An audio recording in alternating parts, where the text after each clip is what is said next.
Hello student, myself Mrs. Reshma Pramod Dige. Welcome to my YouTube channel Reshma's Educational Hub. In this channel, I will share all commerce stream related topic for FYJC to TY BCom.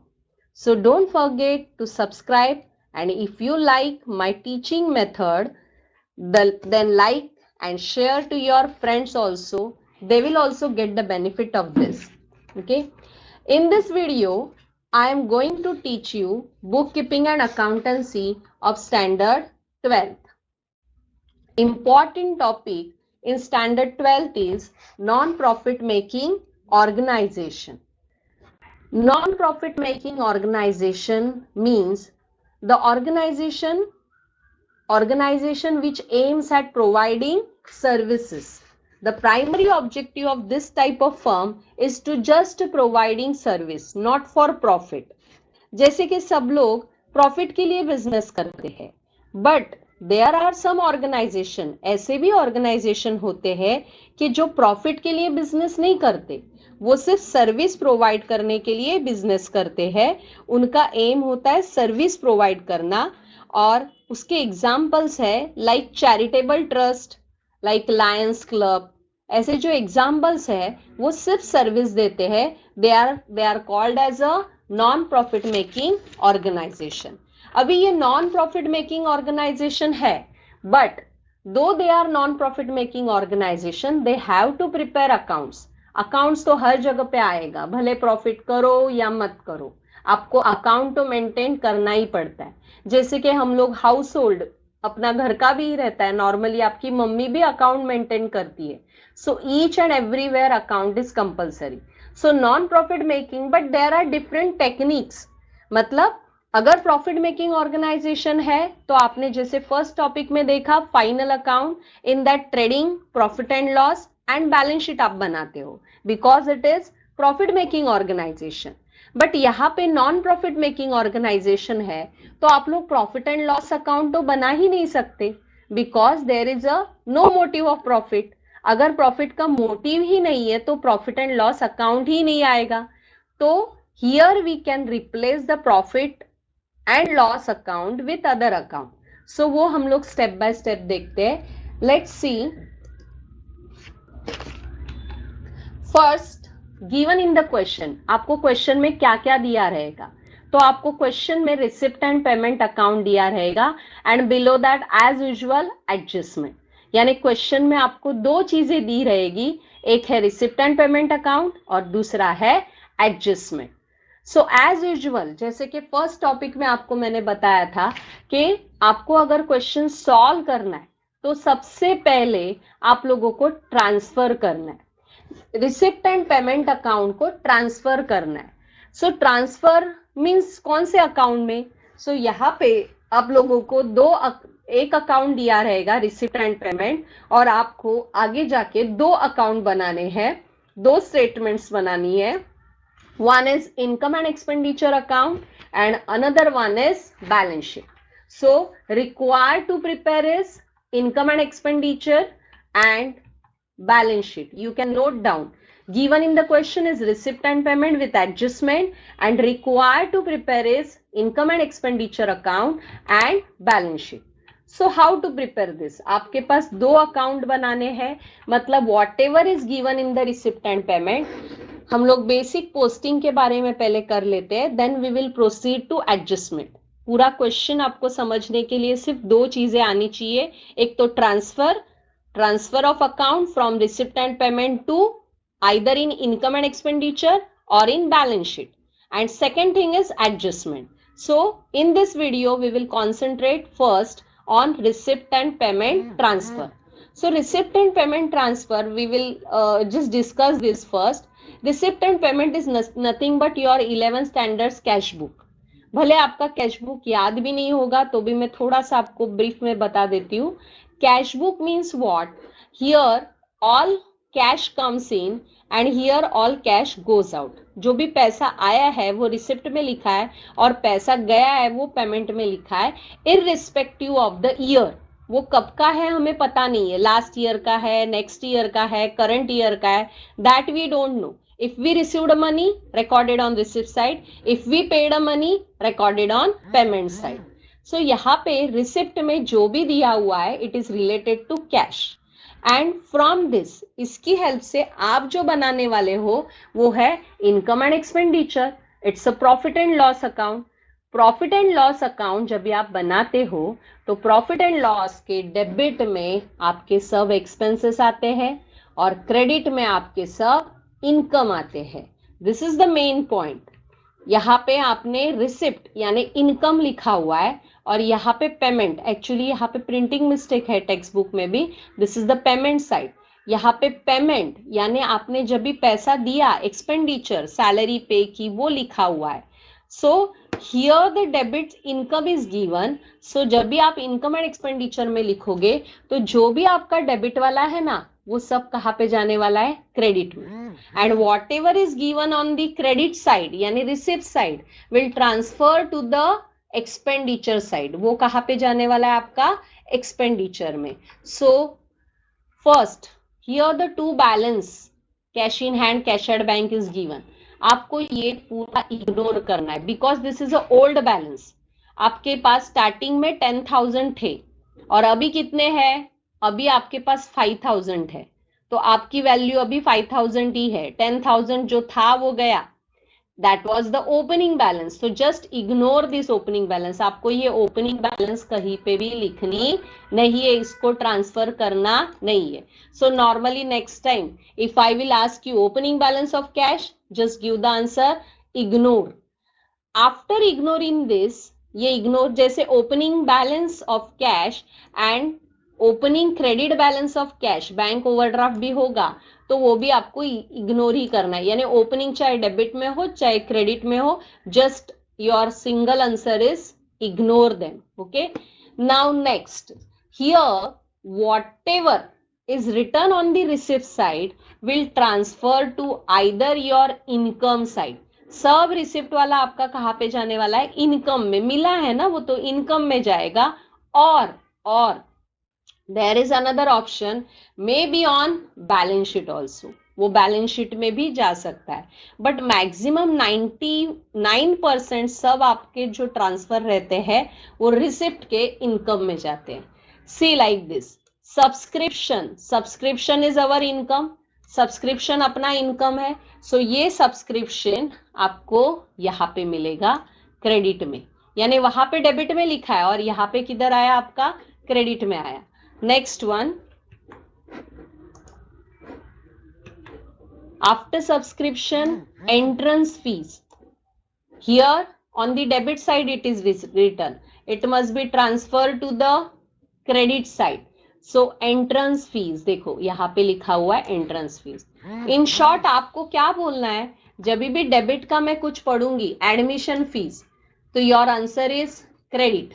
Life membership fees, only underline and make a star for this life membership. आप लोग life membership को star करके रखो. This is something different and it will be transfer to the balance sheet. Make a star for this. बाकी सब simple. देखो now subscription credit, entrance fee credit, admission fee credit, ledgers lease credit, government grants credit, donation general credit and donation for specific fund को आप लोग star करके रखो. That is little bit different, will transfer to the balance sheet.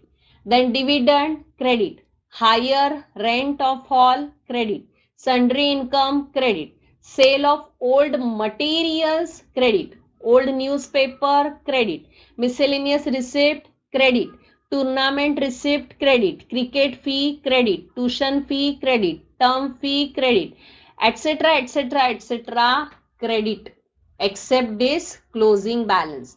This closing balance will transfer to the balance sheet. Only highlighted part आपका कुछ अलग है. Otherwise maximum debit will transfer to credit. है ना easy? आपको करना क्या है? Just draw one income and expenditure account. आप लोग income and expenditure account draw करो. Income and expenditure account draw करने के बाद जितना भी आप लोगों को डेबिट में लिख के दिया है वो आपको क्रेडिट में लिखना है. इतना वो सिंपल है. If adjustments are there then write in inner column, otherwise straight away in outer column. And for each you will get marks. आपने जस्ट एक वर्ड लिखा, वो अमाउंट लिखा, you will get the marks of that. So itna and easy also. Now next one is payment side. Payment यानी अपने लिए वो credit ही side बोलो, रिसिप्ट साइड पेमेंट साइड बोलने की कोई जरूरत नहीं है. आप लोग जस्ट बोलो ये क्रेडिट साइड है. This is your credit side. अभी क्रेडिट में ओपनिंग ऑलरेडी इग्नोर किया है, but salary, what about the salary? Salary is our expense, it's a payment. So expense आपका क्रेडिट में दिया हुआ है because it is a payment. But income and expenditure में सोचोगे तो debit the expenses and losses. So salaries यहाँ पे आएगा. सो इन प्रीवियस आपने जब भी डेबिट पढ़ा तो क्रेडिट बोला, अभी क्रेडिट पढ़ोगे तो डेबिट बोलो. अगर आप क्रेडिट कुछ भी पढ़ रहे हो, rent it's a debit, printing debit, journal expenses debit, interest on bank loan debit, electricity debit, audit fee debit, tournament expenses debit, purchase of sports material, insurance, telephone, bank charges, conveyance, fix deposit only. Fix deposit अगर word आता है तो वो debit में नहीं जाएगा, ये balance sheet में. Then purchase of fix assets, fix assets आपका बैलेंस शीट में जाएगा. फर्नीचर, ये वर्ड आपने ऐसे भी सुने होंगे, फर्नीचर बिल्डिंग कभी भी पीएनएल में नहीं आता. So furniture building is assets. Investment is our asset, so ये बैलेंस शीट में जाएगा. Newspaper debit, office expense debit, repairs debit, cash in hand, cash at bank. आपके पास एंड में पैसा है, cash in hand and cash at bank, तो cash word आपका हमेशा बैलेंस शीट में आता है, तो ये बैलेंस शीट असेट्स. हार्डली छोटा मोटा जो मैंने हाईलाइटेड पार्ट है उतना ही आपको बैलेंस शीट में लिखना है, और स्टार्टिंग का तो इग्नोर करना है. बाकी मैक्सिमम आपको डेबिट का क्रेडिट में लिखना है, क्रेडिट का डेबिट में लिखना है. Is it clear to all? आपको जस्ट एक कंसेप्ट क्लियर रखना है, डेबिट का क्रेडिट, क्रेडिट का debit, except balance sheet item. यानी बैलेंस शीट का जो भी है वो पढ़ के ही पता चलता है. फिक्स डिपॉजिट, फर्नीचर, बिल्डिंग, हम लोगों ने कितनी बार उसको असेट्स में लिखा है, तो यहाँ पे लिखने का कुछ ऑप्शन ही नहीं है आपके पास, उसको असेट्स में ही जाना है. सो ऐसे करते करते आप लोगों का इनकम एंड एक्सपेंडिचर का एंड बैलेंस शीट का पोस्टिंग कंप्लीट होगा. जैसे कि देखो, investment, cash in hand, all assets are return, ऐसे पूरा आपका पोस्टिंग खत्म होगा. But posting is not our full question. आपको 2 स्टेप में ये क्वेश्चन कंप्लीट करना है. Number 1 is posting and number 2 is adjustment. And adjustments are very important. Adjustment important है और इसमें एडजस्टमेंट बहुत इजी भी है. हार्डली 1-2 एडजस्टमेंट छोड़ के जिसमें आपको लॉजिक की जरूरत है, बाकी एडजस्टमेंट आपको फाइनल अकाउंट में ऑलरेडी हो गया. फिर भी I will explain you 1 by 1 in deeply. Outstanding expenses, देखो आउटस्टैंडिंग मतलब पैसा दिया नहीं है. अगर नहीं दिया है तो देना तो पड़ेगा. 700 रुपया देना था, आपने सिर्फ 500 पे किया, मतलब 200 इज आउटस्टैंडिंग. 700 में से 500 दिया, 200 नॉट पेड, इट्स आउटस्टैंडिंग. सो 500 लिखा है वो गलत है, उसको 200 बढ़ा के 700 कर दो. तो your first one is add to expenses. So outstanding, मैंने तो एक वर्ड ही याद रखने के लिए बोला है, ओ के साथ याद रखो A, that is add. O A, outstanding add, outstanding add immediately आना चाहिए. And it is outstanding expense means payable, पैसा देना है. पेबल मतलब liability side. So outstanding expenses आपका जाएगा add to expenses and balance sheet liability side. Next one is outstanding income. अभी outstanding expense किया है तो तुरंत आउटस्टैंडिंग इनकम भी करो.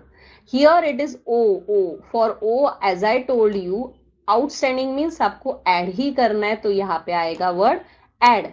सो आउटस्टैंडिंग इनकम है तो add to income, outstanding expense है तो add to expense. And as the opposite of this, outstanding expenses आप लाइबिलिटी में लिख रहे हो because it is payable, but outstanding income आप कहाँ पे लिखोगे? बैलेंस शीट के असेट साइड में, because it is receivable. So outstanding expense, add to expense, balance sheet liability side. Outstanding income, add to income, balance sheet asset side. Okay, next one is pre-received income. पहले ही मिल गया. यहाँ पे लोग ऐसे हैं कि पहले ही दे के बैठे हैं. पहले दे के बैठे हैं मतलब क्या? कि आप लोगों को एक्स्ट्रा इनकम लिखा हुआ है. सो अगर एक्स्ट्रा लिखा है तो उसे कम करना है, ज्यादा है तो कम करो। सो प्रीपेड, पी वर्ड आएगा तो आपको याद रखना है लेस। प्री के लिए याद रखना है लेस। इसको कैसे याद रखोगे पता है? पी एंड एल अकाउंट बोलते हो ना आप लोग। सो प्री रिसीव्ड आया, प्रीपेड आया, कुछ भी वर्ड आया, so it is called as, it will be a less. So prepaid less, outstanding add, just by heart in this way, outstanding add, prepaid less. So prepaid आपको pre मतलब less करना है, income में से less करना है। If it is a salary तो salary में से लेस करो, इंश्योरेंस तो इंश्योरेंस में से लेस करो, what ever the respective income. And next one again the balance sheet liability side. देखो आउटस्टैंडिंग एक्सपेंस आपका लायबिलिटी में था और प्रीपेड इनकम भी आपका लायबिलिटी में आएगा। इसे कैसे याद रखोगे कि आउटस्टैंडिंग इनकम आपने असेट्स में लिखा है, it means pre received income liability में लिखना है। ये बाय हार्ट ही मत करो, प्रीपेड का खाली लेस याद रखो। And in this way outstanding आपने असेट्स में लिखा है ना इनकम का, सो आउटस्टैंडिंग का अपोजिट वर्ड क्या है? प्री रिसीव्ड इनकम, सो हो जाएगा लायबिलिटी में। Next one is prepaid expense. Now you can guess, prepaid word means less and outstanding expenses was on liability side, so prepaid expenses on assets side. Now next very easy adjustment, that is depreciation. depreciation यानी आपकी assets की value कम होना। assets की value कम हो रही है मतलब less from assets, assets में से उसे less करो। और अगर वो loss हो रहा है आपका तो ऑफकोर्स हम लोगों का इनकम एंड एक्सपेंडिचर अकाउंट है ना जो प्रॉफिट और लॉस का काम कर रहा है, तो उधर आप लोग लिखोगे डेबिट में। So adjustment depreciation is less from assets and debit side of income and expenditure account. Then अभी तक जो एडजस्टमेंट हुई वो आपको फाइनल अकाउंट में भी सुनी है आपने, सिंगल एंट्री में भी सुनी है, बट जो भी है, सुना है नहीं सुना है, but it you are familiar with that. And NPO से रिलेटेड जो स्पेसिफिक एडजस्टमेंट है वो ये है capitalisation of entrance fee. sometime they may give you capitalization of membership fee, capitalization of donation, whatever it is, but capitalise करना मतलब क्या? इसको एंट्रेंस फी में से निकालना, यानी लेस करो। निकाल के क्या कर रहे हो? कैपिटलाइज मतलब add to capital. So word itself tells us कि इसे कैपिटल में ऐड करना है, और अगर उसे ऐड करना है तो कहां से लेस करोगे? तो less from entrance fee. So capitalisation of entrance fee, less from entrance fee, add to capital. If it is a capitalisation of donation, then less from donation and add to capital is common. Next one is adjustment, creation of special fund out of donation. ये याद रखो आप लोग कि general donation अगर आया तो it will be transfer to the credit side, but specific donation मतलब some time there may be a twist. General donation and in bracket it is written general, so general means credit में लिखना है, debit का credit में। But specific donation for building fund, ऐसे heavy word use किए, donation given for prize fund. Actually ये donation for building fund मतलब क्या होता है?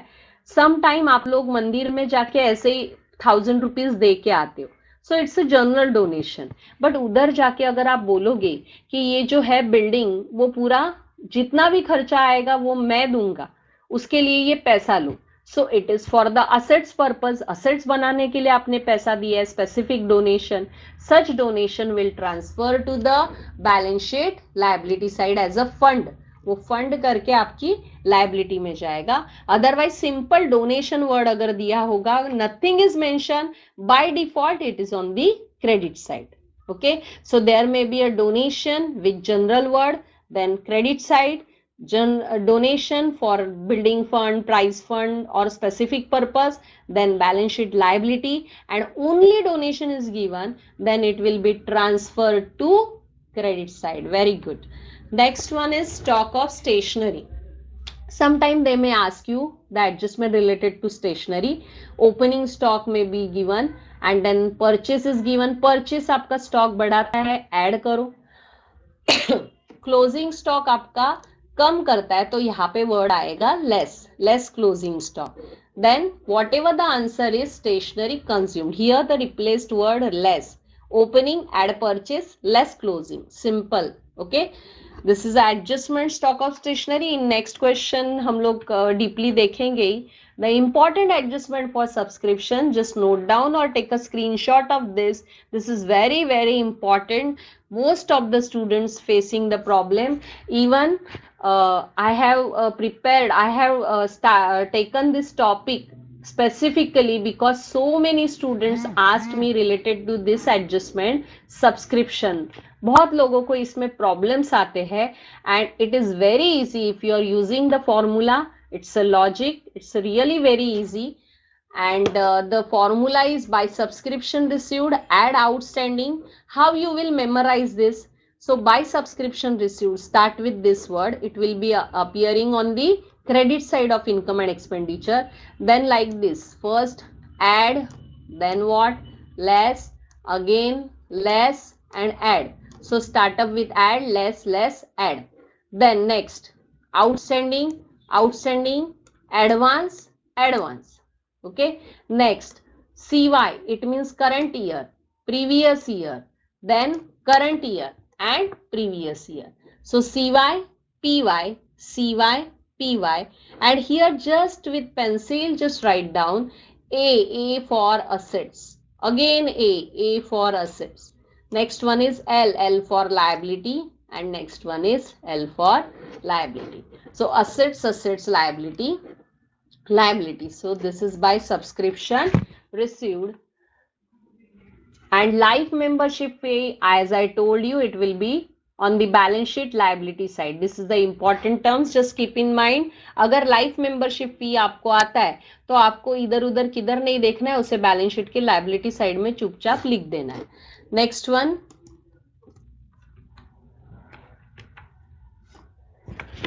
here I will stop my discussion, and in the next lecture, in the next video, we will start with the question, basic question. And thank you so much.